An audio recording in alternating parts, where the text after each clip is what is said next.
कानपुर समाचार संवाददाता मनीष वर्मा के साथ चंदारी स्टेशन पर मॉक ड्रिल। कानपुर देश में लगातार हो रहे रेल हादसों में जहां कई लोगों को अपनी जान से हाथ धोना पड़ता है, हाल ही में इटावा जिले में लगातार 2 बार एक ही जगह पर ट्रेनों की दुर्घटनाओं को देखते हुए आरपीएफ, इंजीनियरिंग विभाग, NDRF, SP Cantt, Harbans Mohal, Rail बाजार थाने की पुलिस और बचाव राहत की टीम कानपुर पर चंदारी स्टेशन पर mock drill new coaching centre crossing के पास किया।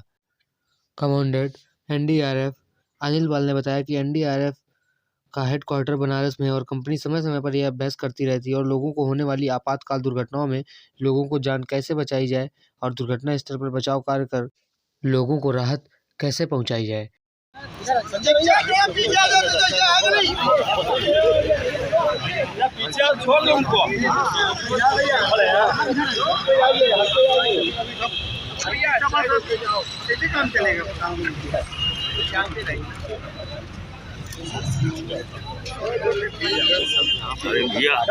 चले तो चले तो बाहर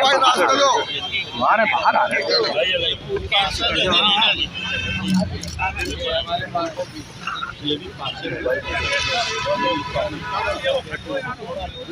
आप लोग गिरा और फैसला बना लो।